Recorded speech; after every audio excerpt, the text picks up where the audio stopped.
All right, Austin, cheers. Cheers.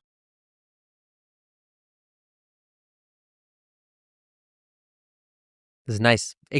We had a little bit of technical difficulties before, so it's been sitting out for a while. It's been sitting a little bit, but honestly, this Yeah. this is the kind of like a sake that it's not a big deal if it gets a little bit warm.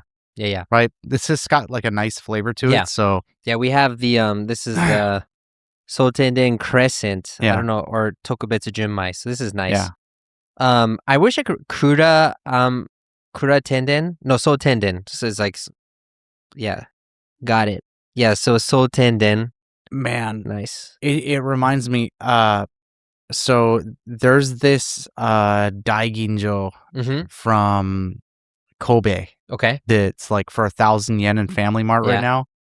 The name escapes me, but Family Mart doesn't have a big selection of sake, so Yeah. I mean you could probably find it.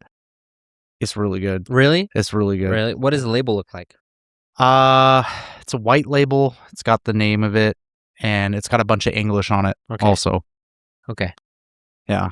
Well, Family Mart, if you Yeah. ever want to do a sponsorship deal. Yeah. Ring us And up. Suige people, Yeah. I have been hyping up your sake for a long time. You know, it's funny. So, I remember seeing like Suige being featured in America. I was like, oh, that's what we drink all the time. oh, is it really? Yeah.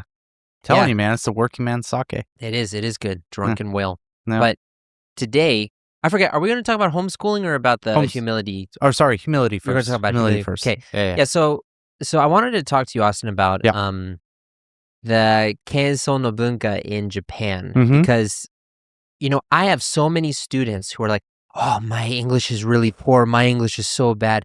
And then they have great conversations. Yeah. And they're actually really good. Whereas, like, in the States, I can imagine somebody, oh, you're Japanese. I speak Japanese. Konnichiwa.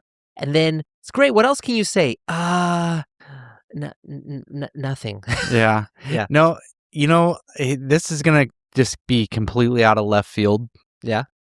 For some reason, this topic reminds me of Rocky. Like the boxing movie? Yeah, the Okay, boxing yeah. movie where it's like you have like the training montage where it's like, I'm the best around. No one's gonna ever bring me down. But it's like I'm the best around. Like that's such an American perspective. I know, yeah. Right? And Yeah. it's like in contrast to that, like if you think of like a really famous athlete in Japan, like Yuzuru Hanzu. Yeah. Right? And The figure skater? the figure skater. Yeah. And if you ever see any like interviews with him or like Yeah. any kind of like videos of him, he's always like very quiet, Mhm. very like self-contained Yeah. kind of thing. He doesn't like openly brag. It's like, yeah, I'm like basically the best figure skater in the world. Like, Yeah. you know what I mean? Yeah, it's like, oh, but I still have a long way to go. Yeah, it's like, I don't know. I feel like Yeah. I'm kind of slipping up. Like Yeah. I'm not really doing as best as I Yeah. think I can be doing. And it's like that kind of thing. Yeah. I'll tell you another example. Yeah. Is so my wife is like really into do you know about like the Timeless documentary? No, what's that? Timeless is a Johnny's group. They used to be Sexy Zone. Oh, well, yeah, I remember Sexy Zone. They changed their name to Timeless. Yeah, who'd have thought the Sexy Zone might not be like the best name to like advertise to teenage girls? The most unfortunate name is Kinky Kids. But do you know why it's called Kinky Kids? Why? Because it's spelled kinky with a Kinki, because that's the name of the region of like Osaka, Kyoto, and Nara, like that part that all comes Kinky. together. Oh. And so like that's where everything comes together. So they were from that region. So that's like saying I'm the Boston Boys, you know, but they're the Kinky Kids. Okay, we're gonna go off on a little bit of tangent because there was something I saw really funny. Okay. And this is gonna get like slightly racy. If you guys don't like sex, but close your ears. So McDonald's Japan recently had to like rebrand their desserts because when they came out with the desserts, they're like, oh, try this delicious adult cream pie. And it's like, that's the name you went with, huh? Really? You decided to name your food that. Okay. Like, This is already getting really raunchy. If anyone, don't look up what cream pie means on the internet. I'm just talking about McDonald's food, man. I don't know where your head is. I know. Don't go to Google Images and look that up because I can't talk about it on the show. That'll get us a strike. Oh my God, man. Anyways, yeah. So yeah, humility. Back to talking about the after adult cream pies. We're going right back to the topic. All right. So I'm watching this timeless documentary where it's like this Johnny's group that's like they just had this recruitment documentary about like hiring on 4 new members. Mm-hmm. And so now there's like a new documentary going over like their current what they're doing right now, right? Yeah. And it's just so funny to me because these guys are professional performers. Yeah. Right? They're the top in their business. Timeless right now is like one of the most popular Johnny's groups, if not the most popular Johnny's group currently. They're huge, dude. My wife just went to a concert like last month. It was sold out in a matter of seconds. Yeah. Like this group is massive, right? They're even popular like overseas. They've gained some traction overseas and stuff. And so it's like this is a big group, but it's like we're watching this documentary, and in the documentary, the guys are like, "Yeah, we haven't been giving 100% in our performances, and like I really feel like we're just on the verge of slipping up and falling apart." And it's like, what the fuck? What are you talking about, dude? Yeah. You guys are super good right now. Yeah. Like, come on, like have some pride in what you've done. Yeah. Yeah. It's funny because like, you know, when I think about, you know, because in Japan, Japan's really famous for being a culture based on humility, where you don't really talk about yourself. But yeah, I do feel like in award ceremonies, you're not allowed to congratulate yourself because everyone is applauding you. And so you're like, imagine if like at the Grammy, someone's like, "Yeah, I know I'm the shit. I'm the best singer ever." Yeah.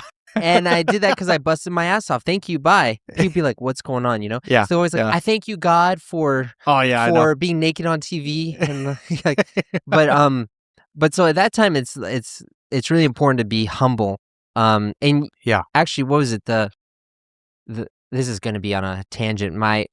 This is the tangent episode, I guess. My autistic brain going, but the Medici family during the Renaissance, they actually were able to keep their wealth and like make the people happy by going out in regular people's clothes and not having like, oh my God, like, it was like a Buddha moment. Yeah, it's like it wasn't a Buddha moment. They were Buddha outside, but they were rich people at home. But anyway, so was Buddha.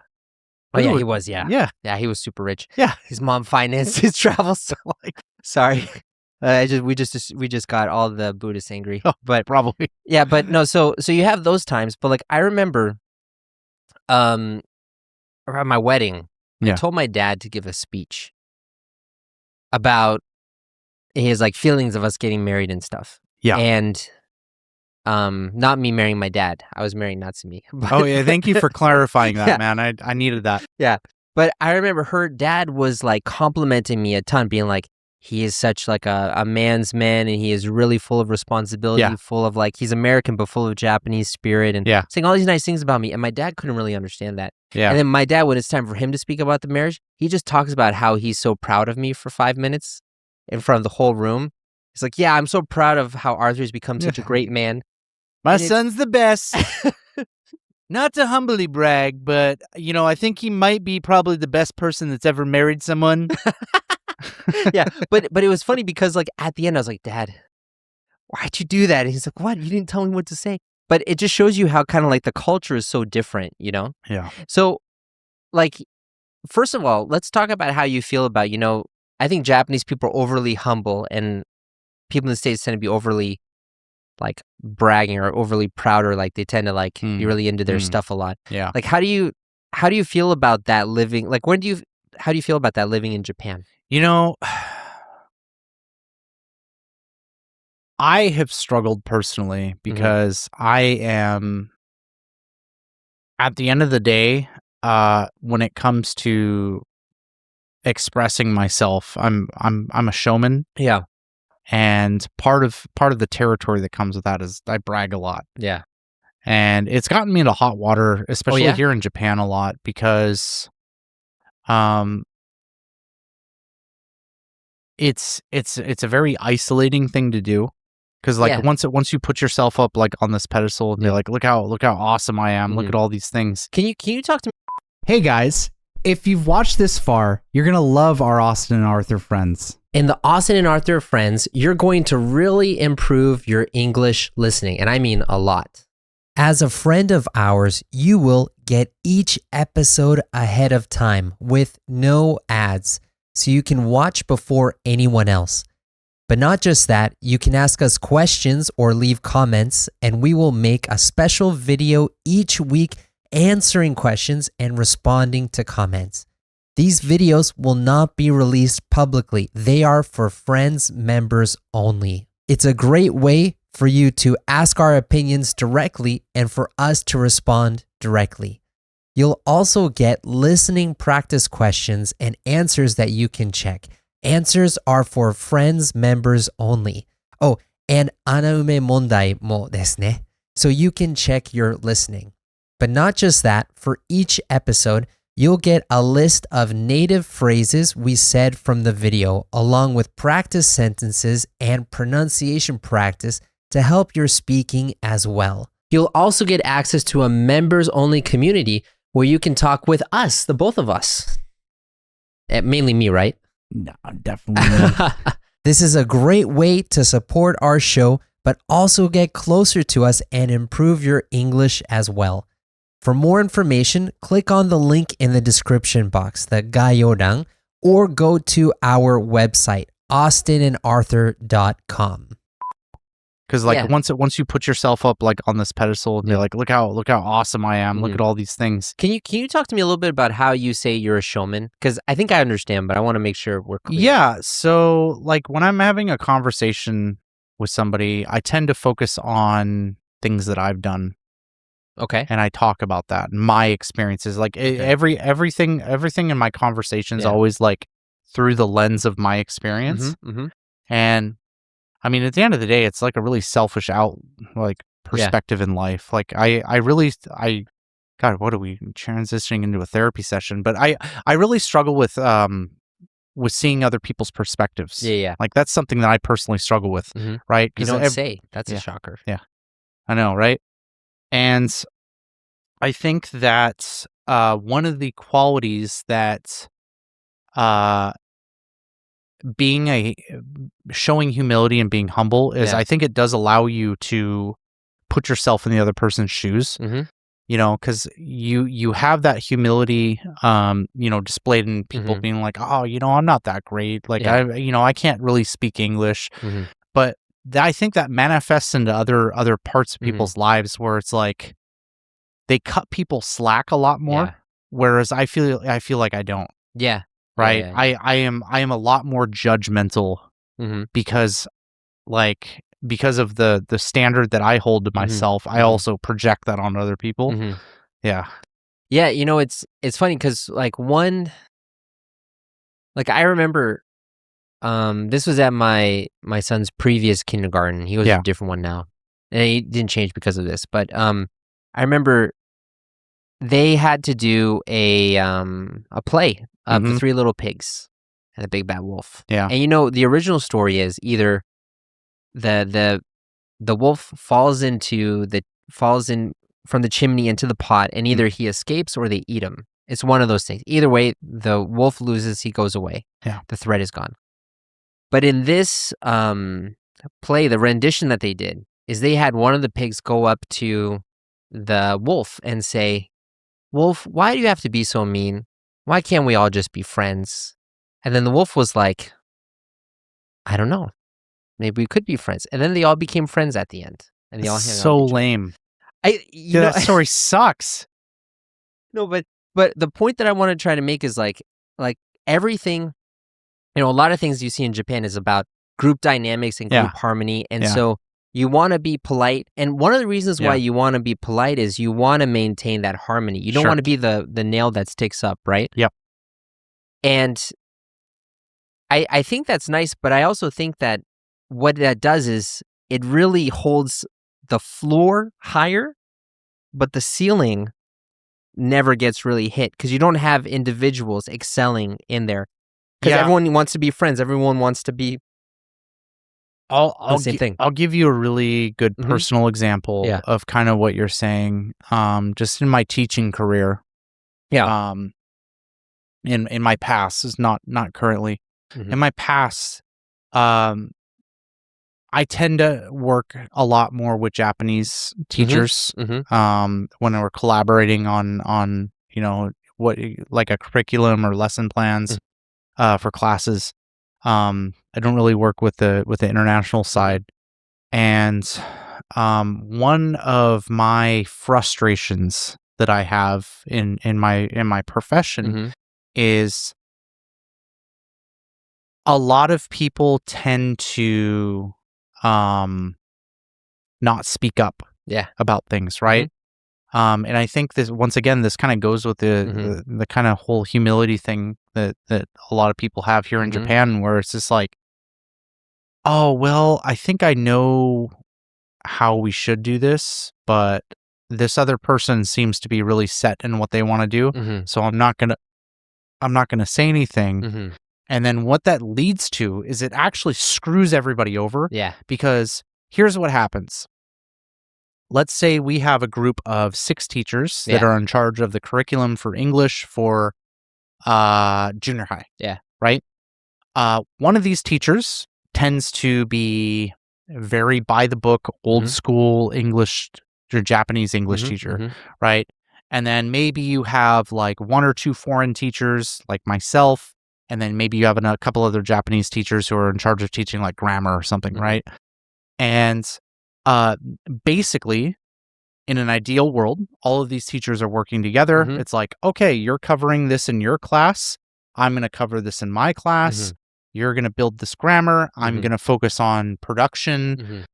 Great. Everyone's working together. But in reality, in this scenario, what ends up happening is old school by the book teacher has some like really antiquated idea.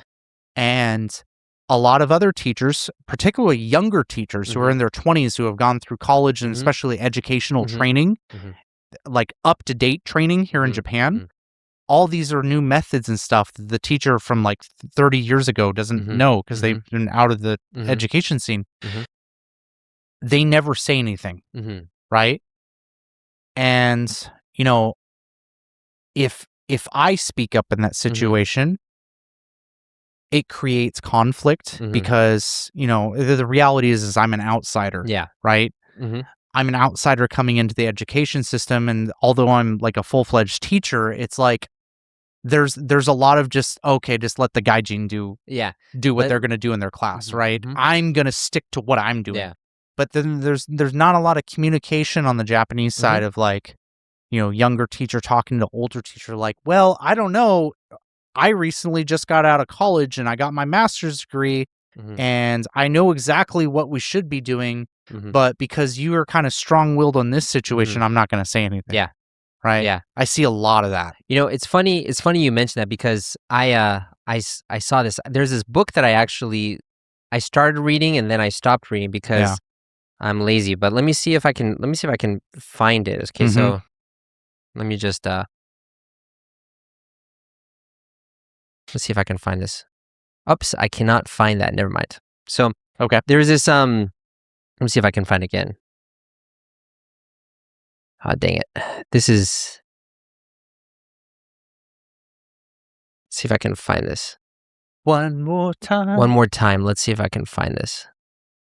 No, I can't find it. But anyways, so there was this book that is basically talking about why is Japan not innovative? Sure. And what can you do to be innovative? Yeah. And what they talked about was the dynamic that you talked about, where when you care about group harmony and you keep the seniors in the senior position, it leads to a lack of innovation. Like I think for as an example, they talked about in the 80s that Korean Air was one of the most dangerous airlines to ride. They had so many crashes, and they looked at the black box of what happened, you know, and you had like the pilot who was like this veteran dude, and this co-pilot who was kind of new.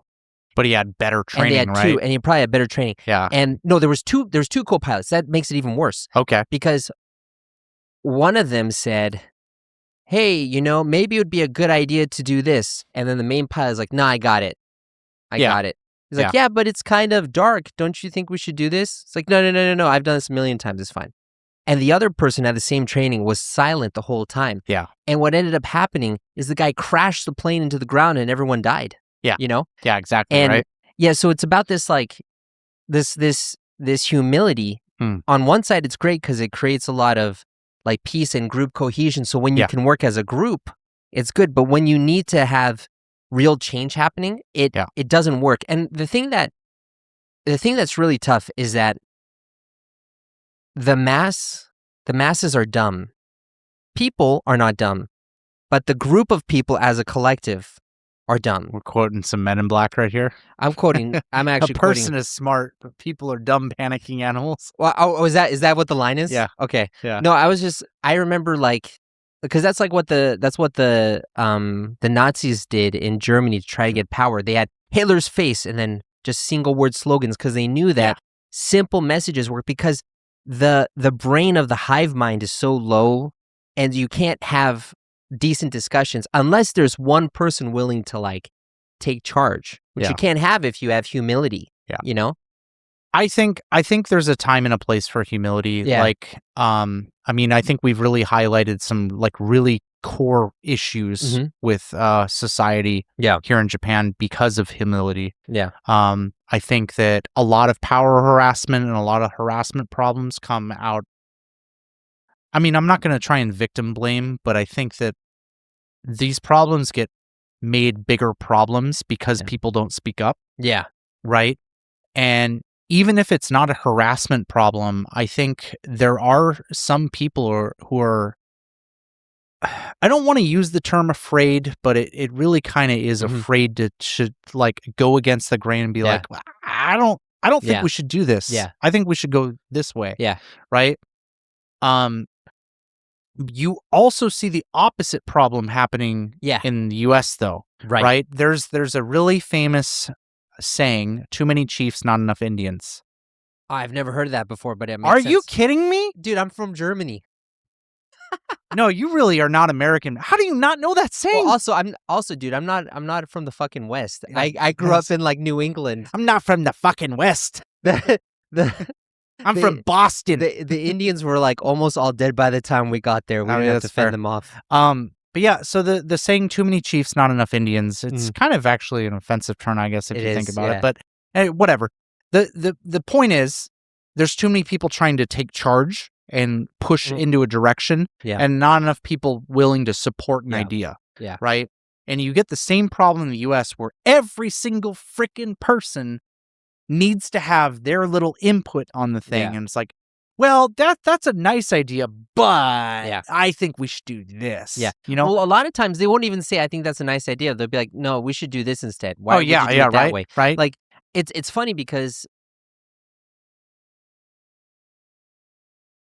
my sister's not going to watch this episode, so oh, shit talking family episode. All right, let's go. Because like I remember how whenever I'd visit the United States, like everything that I would do, my sister would be like, "Oh, that's strange. Oh, that's a weird way to do that. Yeah. Why would you do it that way? Yeah. Why don't you do it this way?" Yeah. It's like, well, this is just the way that I do it, Yeah.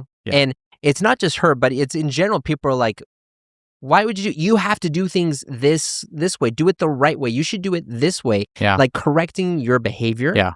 Yeah. And that gets really annoying. Yeah, and not only does it get really annoying, but I think it really it has a very similar effect to what we just talked about here in Japan. Because here in Japan, I think there's an issue of people not speaking up. Yeah. But in America, I think there's an issue of people's voices getting drowned out by louder people. Yeah. Right? Louder, like, my idea is better. You need to listen to me. Whereas like somebody else is like also saying a good idea, but no one can really give attention to that because this person's dominating the whole scene, right? Yeah. No, I get that. One thing, speaking about that, like not speaking out kind of group Yeah. mentality thing that I really loved is, so in 2023, Yeah. my business was doing really well, and also my costs were a lot lower back then. But Oh man, yeah, if only inflation, dude, I would love to go back to like 2017. I know that was good, but the Yeah. So that was the first time that I had ever done like a staff vacation trip, and we went Sure. to Shirahama and Wakayama because I Yeah. did not have enough money to go to Okinawa for everyone. So that was Yeah. I wish I Dude, could have. But oh my god. Anyways, yeah. anyway, so we went to Shirahama, right? Yep. And my dad was visiting too, Okay. and it was amazing. But what he thought was amazing was how once we landed on the ground, the group dynamic was amazing. There was a good amount of planning too, but it seemed like everyone worked together in great synergy to like get us to our place and get the ingredients for our barbecue, and then having the barbecue and making sure everything. I just said making sure everything was cleaned up at the end, you know? And it wasn't like there was one person being like, okay, guys, we got to do this. Okay, you go this. It wasn't like one leader, but it kind of just worked. And my dad was like, this is amazing. The people did this without any direction. Yeah. And it just kind of naturally happened. Like this would never happen in the States. Yeah. And, you know, when I think about that and I think about who were the leaders, I could think of two people who could have been the quote unquote leaders, but they did not bask in the limelight. They weren't bossing people around and stuff. Everything just worked so well. Whereas like in the States, it would be like, oh yeah, guys, we should do this. No, we should go do this. No, we should go do this. And it'd be like people pulling in opposite directions. Yeah. I think like a really good comparison is just looking at how people walk in the train stations. Yeah. Right. It always kind of just goes back to that, right? Yeah. It's like that's the most Everything amazing. goes back to the train stations. It really is. It's like I feel like the train system here in Japan is like the most incredible thing that Japan's ever done. Yeah. And I'm not doing that out of like Japan hasn't done anything. I'm trying to really emphasize like how big a deal it is. Yeah. Because if you go to other countries, any other country on the planet, I don't even care if you go to an Asian country, if you go to Germany, every other train system on the planet is a shit show. Yeah. It's crowded, the trains are late, everything sucks. Yeah. But you come here in Japan, I mean, yeah, trains are delayed every once in a while. Yeah. But like, there's good notifications about there's it. good notifications, there's a legitimate reason for it. And even then, it's like outside of like some extreme circumstances, we're talking like a couple minutes late. Yeah. You know? Yeah, it's not like in Boston. So Boston has the oldest train system in America. And the train that goes through Harvard is the Red Line. Yeah. And I remember like 5 years ago, the Red Line was closed because one of the trains caught on fire mid-trip. It was like, why? Good question. Could you imagine like a train catching on fire in Japan? Yeah. Like, that's unheard of, man. Well, I mean, even if it did, it would just be like, okay, cool. We're going to put this train in the parking lot. We're going to take one of our backup trains and... Yeah, right. Great. Train's delayed 15 minutes. Yeah. Yeah, it's just... Right? Yeah, it's amazing seeing how orderly that works out, but, you know? But yeah, like my point being is like, if you go to the train system, let's say you go to like Shinagawa here in Japan, right? Or here in Tokyo, I mean, you go to Shinagawa Station, it's a super busy commuter station. It's amazing. It's so crazy because you have these lines of people that are walking through each other. Yeah. No one bumps into each other. My dad, we went through there during rush hour one time. Yeah. And to this day, we went 10 years ago. Yeah. And to this day, he still says, Arthur, it was like I was having an out-of-body experience. Yeah. It was like a school of fish. Yeah. And everyone is moving in this one blob, and no one hits anyone. No one hits each other. How? You never see it. Well, we hit each other because like our brains are different, but... Yeah. And you know what the reason why? It's because Japanese society is like, it's ingrained from you basically at birth to respect other people. Yeah. Right?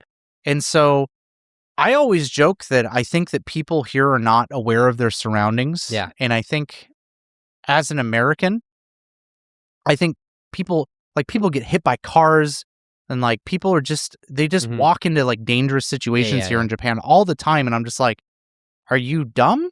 Yeah. You know, but the reality is, it's like this is a really safe environment. So Yeah. it's like you grow up in the US, you're just always looking for threats. Yeah. So naturally, it makes you really good at being aware of your surroundings, Of right? the threats Well, of your surroundings. Yeah. But here in Japan, people are taught to respect each other Yeah. and respect each other's boundaries and not like, you know, overly like insert yourself into Mhm. situations. Mhm. And because of that, it's super easy to just like Yeah. make these like really crowded situations here in Tokyo when no one runs into each other. Yeah. And it's like the flow is just perfect, Yeah. right? Yeah. So we talked about, you know, the good things and the bad things. And like one Yeah. thing that I also want to share too, though, kind of on the negative side about this is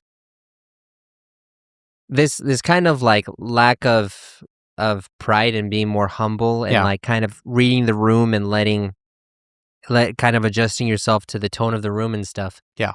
Is actually has really influenced how I teach English. Like one of the big skills that I teach my students is how to talk about themselves. Because you grow up in an environment of saying, I'm not important. I need to keep myself lower. I shouldn't talk about myself. That makes me feel self-important, you know? But the truth is that, you know, by you sharing about your experiences and how you feel, the other person can empathize with that. Yeah. And then they want to ask you about that. And it actually keeps the conversation going. Yeah. So a lot of what I do is I teach people how to not overshare, but share about themselves and like get them to actually talk about themselves. And you wouldn't believe the number of people who feel so uncomfortable with that in the beginning. No, it's true. And it really like has a negative effect on communication, I think. I completely agree. Yeah. I don't even know where I learned this, but I learned this from maybe school, maybe somebody else, but a long time ago, somebody told me I need to always think of myself as a product. Who told you that? I don't remember who, Okay. but a long time ago, Mm-hmm. somebody said this to me. And since then, I've been thinking, like, when I have conversations, I think of myself as a product. I don't think of myself as like a person when I'm talking about myself. Okay. And what do you mean by that? What I mean by thinking of yourself as a product is you want to highlight things in your life that would bring attention to yourself. Okay, yeah, okay. You know what I mean? Yeah. Like, I'm not talking about literally selling myself. But I'm talking about like when you're yourself appealing. Like, dude, if I pull out like, oh, dude, you know what? I really like this pair of headphones. Yeah. You know, like these, they just really fit my ears really well. It's like, it's so easy to talk about an object. Yeah. And like list all these like really interesting or like nice traits that the object has. But people always struggle with talking about themselves. Yeah. But if you reframe your mind to just like objectify yourself, I guess is how I put it. Yeah. Then I feel like it's easier to talk about yourself. Well, you know, it's funny because, you know, my dad, you know, he's a really good communicator and he basically got tons of money just by making friends with the right people. Yeah. And the way that he talks is like he always tries to share a little bit about himself when someone shares about themselves. Yeah. To try to build that connection and try to show that. And that's actually like difficult for a lot of people to do. Like I hope my wife doesn't get angry at me for talking about this, but she had an interview for something. Okay. And she was told to give a self-introduction in Japanese. And you know, the self-introduction here has like a set format. Hajimemashite. Yeah, right? Nantoka desu. Yeah. But the Gyoza ga suki. Yaku ga suki. Wari desu. Yoroshiku onegaishimasu. Yeah. Oh, so yoroshiku onegaishimasu. Yeah. But she was going to talk about her work because it was work related. But they said, oh no, in the next interview, we'll talk about your work. Just tell us about yourself. Yeah. And she froze. Yeah. She had like, she didn't know what to say. There's so many things she could talk about. I know, too. but that That's was funny. The crazy thing. What was funny was that like, I said, well, you could have talked about how you did this and how you did this and how you did this and how you did this. She's like, oh, hontou ni nandemo ii ne. I was like, yes. Yeah. Because that makes you who you are. And that makes you unique and important, you know? Yeah. I mean, I have this struggle too. When I'm thinking about like marketable traits that I have. But like, let's just, I mean, we're already on the topic of your wife, but like, let's pull up this situation, right? She could have talked about her experience as a mother of 2 kids, particularly boys. She could have talked about her experience being married to a foreigner and like language barriers and overcoming like cultural differences while also being a mother. Yeah. You know, there's so many different routes that I think that people don't often think about themselves. Like, how many times have you heard, "Oh, what are your hobbies?" "Well, I like sleeping."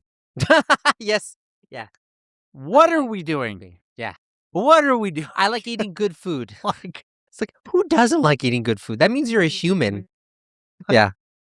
So it's like that kind of thing. It's like, once again, circling back to what I was saying, it's like when you start thinking yourself as an object to like kind of convince somebody to buy, or in a metaphorical sense. Yeah. Then I think, how about I put it this way? You want to show the best part of yourself. You want to market yourself, right? Yeah. So you can have the best interaction, you know? Yeah. But so now we've talked about kind of like the good and bad of both sides on multiple facets. And like to end this off, since we live in Japan, I think America's kind of like too far gone, and something will happen in the future, but I want to ask you about in Japan, like, what do you think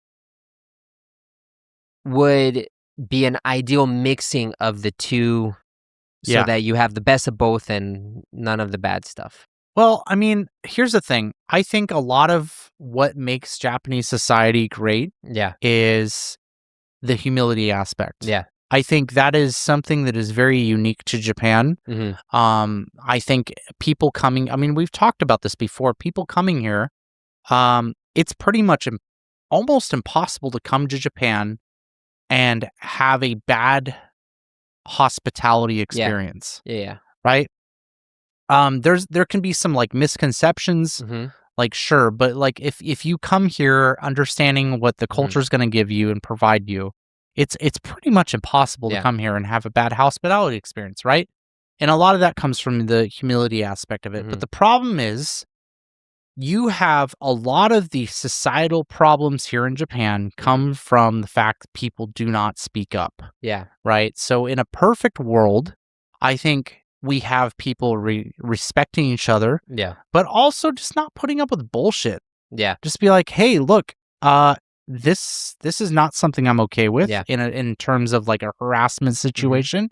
Or if it's a work situation or some other situation where it's like, if you have a good idea, speak up about it. Yeah. And it's not even a disrespect thing. It's not, you're not saying your opinion sucks. We need to do what I need to do.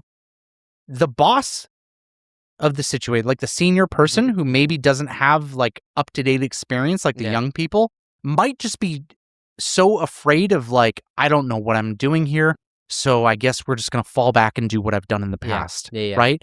And they may be really excited that somebody spoke up and is like, oh, thank God somebody has a good idea. You know? Yeah. That's an entirely realistic situation. Yeah. Right? So yeah, I don't want to see Japan change that much, but I want to see people speak up more. Yeah, I feel like there needs to be, actually, I would say, even more humility on the side of the bosses. Yeah. Trying to be understanding that I am old. Yeah. I don't have all the information. Yeah. I can still grow, and things are always changing, and that's okay, you know? Yeah. And trying to be open to new ideas. Like, I think if you kind of separate the idea from the person, which even in the States, people don't do that. It's like, you said a bad thing, you're a bad person, you know? There needs to just be more. I would love to see, well, first, you know, all the successful, like the big successful companies in Japan, they spend X amount of energy and resources on R&D, trying new ideas that are okay to fail. Yeah. And it would be great to have like an idea box for people to share their things. And then you just spend time focusing on that. When you take away the idea of this idea came from this person, just look at the idea. That's where I think you're really going to win. Yeah. So I just want to end things on like a really interesting observation, because you brought up bosses, and I want to bring up like a couple examples of like CEOs in Japan and in America. and why I think American CEOs tend to be more successful than their counterparts in Japan. I think a lot of Japanese CEOs and or bosses, as you can say, they revolve around this like hero boss. Yeah. Whereas American bosses are more well known for having like a council that they consult people and go, okay, well, what do you think? You're the expert in this. Yeah. Okay, you think this, we're going to go this. Yeah, yeah. And they're really good decision makers and they're really good at picking the like experts. Yeah. To like, if you think of like Steve Jobs. Yeah. Steve Jobs didn't invent the iPhone. Yeah. Like, I don't know if you guys knew this. He didn't do that. Yeah. But he was really, really good at framing an idea and then picking the right people to put that ideal into reality, right? Yeah, yeah. And it's like, you look at American CEOs in all of history, they all follow that template. You know, Jeff Bezos, same thing, right? It's like any famous American CEO. But you look at like really famous like leaders of a company here in Japan. Like I'll bring up two. We'll bring up like Studio Ghibli with Miyazaki, right? Yeah.